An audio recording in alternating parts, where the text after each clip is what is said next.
Assalamu alaikum. This is your host Nosheen, and welcome back to Journey to Jannah. We are on the 4th episode now of the Becoming a Muslim It Girl series.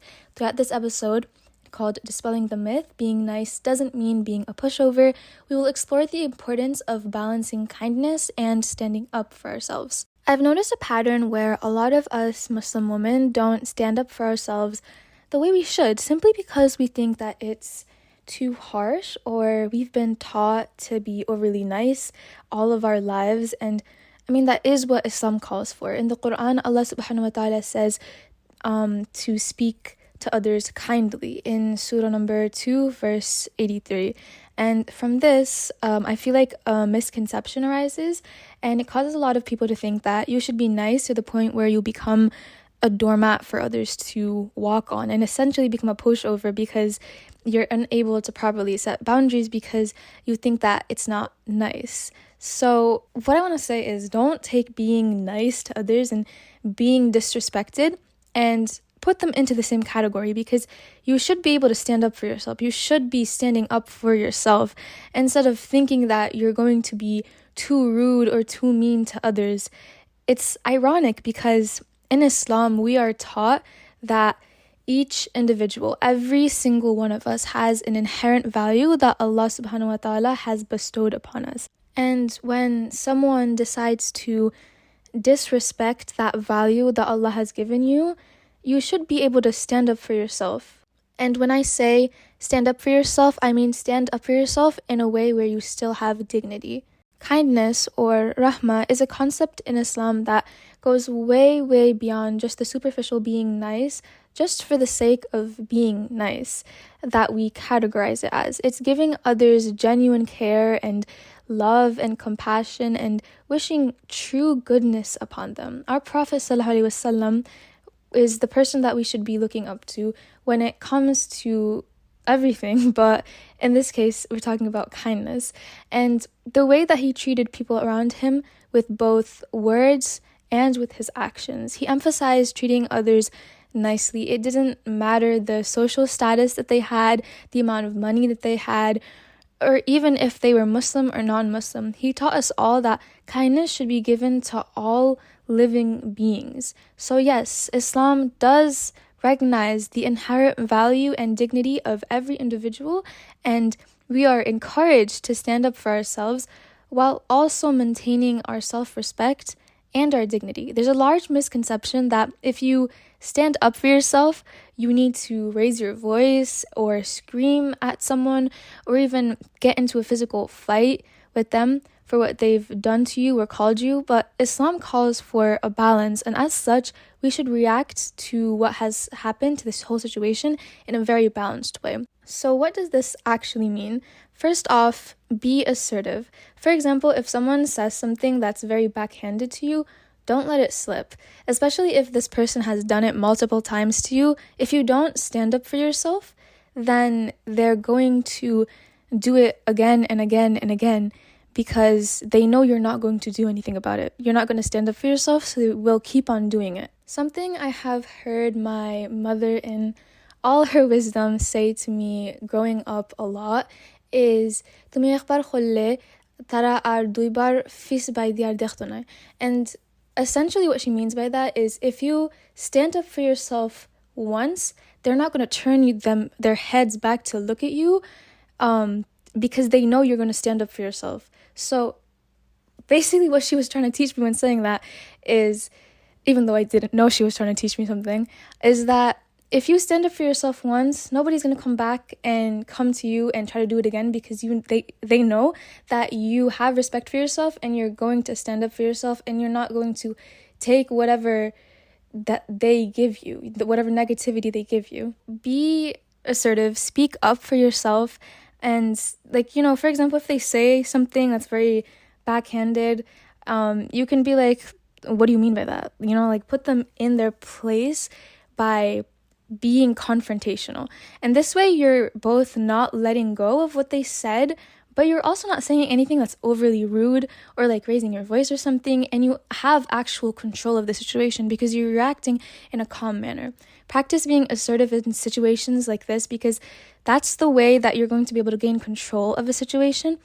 And you don't need to, again, scream, because most of the time you can get your point across without raising your voice at all. And a lot of the time, screaming will actually work against you. So don't let your emotions out of control. One of the only things that we have true control over in this dunya is how we react to a situation. So use that power that you've been given. We don't need to resort to anger or aggression to make our point heard. Instead, we can choose to be assertive, firm, and in control of the situation. One thing to remember is that as Muslims, we are also taught to show mercy towards others. In Sahih al-Bukhari, Usama ibn Zayd radiallahu anhu reported that Muhammad sallallahu alaihi wasallam said that verily Allah is only merciful to those of his servants who are merciful. And this is again from Sahih Bukhari. So what this teaches us is that yes, it is our right to stand up for ourselves, but at the end of the day, we should be forgiving and letting go. A lot of the time, we hold in anger and resentment towards what the others have done to us. And at the end of the day, the only person that you are hurting by holding on to that anger and resentment is yourself. Let go and forgive them for what they've done to you. Forgive and forget. Doing this doesn't mean that you have to go out of your way to become friends with them again, or you have to go out of your way to talk to them. It just means that you're moving on from the situation and you're letting it go. And another thing that we should be comfortable about doing is setting boundaries. It's 2023. If people aren't willing to respect your boundaries, girl, they gotta go. We have time for so many other better things to do. If they don't respect your boundaries, they don't respect you. Also, another thing that you should be comfortable with is saying no to people. Saying no does not make you unkind. It doesn't make you a rude person. Obviously, if you're able to help someone, if they need the help, go out and help them. But if it comes to the point where it's a burden to you, say no. You have no obligation to bend yourselves backwards to help someone else that probably wouldn't do the same for you. Don't let yourself get walked all over by others, because at some point, that's all you're going to become. You're going to become just someone for others to ask just when they need help or when they need something. You're the one they're going to go to because they know that you're not going to say no to them. So have self-respect and say no when it's something that you can't do or something you have to go out of your way to do. So for example, canceling plans, or if you're in the middle of doing something really important and you have to stop doing what you're doing and then go out of your way to help them, and it's actually not as important, So just have respect for yourself and don't feel bad for saying no, because you should be your number one priority, not them. Another thing that I want to mention, and it's something that I have personally experienced a lot with the people in my life, is hate that is given to me in a very passive way. So for example, being two-faced, being nice to me like when they're up front and then talking bad about me when I'm not there, backbiting. And in situations like this, what I now choose to do is just ignore. And that's something that you guys should practice too in situations where you feel like it's appropriate. Pick your battles wisely. I know that I am in an amazing place in life. I'm happy with myself. I am working towards my success, and what others say about me behind my back, I simply do not care about anymore. I could not care less. Let them say what they want, and at the end of the day, it doesn't matter what they say about me. I am happy. I am successful. I love myself, and what they say about me does not matter in the slightest. Which, again, everything that I'm saying is a lot more than I can say for the people that are doing the backbiting. They're probably, first off, jealous of you in some way, or they're sad about themselves and how they live their life, how they are, because they have nothing better to do than sit around and talk bad about someone. Imagine how sad someone's life has to become for them to go out of their way to talk bad about someone because they don't have anything else to do. So, again, pick your battles, because some of them are just not worth fighting. Some are just not worth the confrontation, because the people that do this will just never understand. or they love to hate on others because that's the only thing that makes themselves feel better about themselves. And I know to a lot of you that sounds really absurd, and it is a very absurd concept, but people actually live like that, and these people will just never understand you, even if you decide to stand up for yourself or confront them about what they're doing. So the best thing to do is just distance yourself from them and just be positive, live on your own. And if they do come back to you, which I have had happen to me a couple of times, where they've asked me, why aren't you talking to me anymore? You've been so distant. Confront them. Tell them that you know exactly what they've been doing, and I promise you that will shut them up.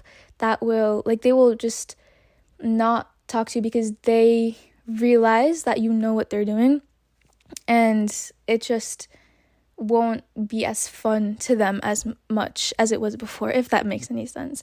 But either way, it doesn't diminish the value that you have. It doesn't matter what anyone else says about you. It does not diminish the value that you hold or the accomplishments that you have. Just remember that when these people say things about you, they're, one, baseless, and two, they don't mean anything. They're just saying things simply to say them. Don't let what they say get to you. We're maturing and we're becoming the woman that we want to become. Let it come and let it go, because we have better things to do than to care about what others have to say about us. Rise above their negativity and focus on your own growth and your own success. As we go along this journey of becoming the woman that we want to become, let us embrace being kind and being assertive when we need to, and also being forgiving. Before we conclude this episode, I have an exciting announcement to share with all of you. I know that since I started this podcast, my posting schedule has been really, really inconsistent, and I apologize, but I am turning a new page and am thrilled to announce that starting from now, new episodes will be uploaded to my podcast every single Friday. This means that you can look forward to regular content from my podcast. I also plan on being active and posting on my Instagram for this podcast. The username is Journey to Jannah with 2 J's at the beginning. And I will leave the link to that in the description for this podcast episode. I appreciate the patience and support that all of you have given me as I evolve and try to bring you the best content that I can for our journey to becoming the best versions of ourselves as Muslim women. I am truly, truly grateful for your engagement, your feedback, and the support that you have given me. It means, wallahi, it means the world to me. So with that, thank you for joining me on this episode of Journey to Jannah. I hope I have provided you with some valuable insight that will help you navigate the difference between being kind and standing up for yourself and how to do it in a proper Islamic way. Remember, you have the power to control your reactions and shape your own journey towards becoming the Muslim it girl you aspire to be. With that, Assalamu alaikum, my loves.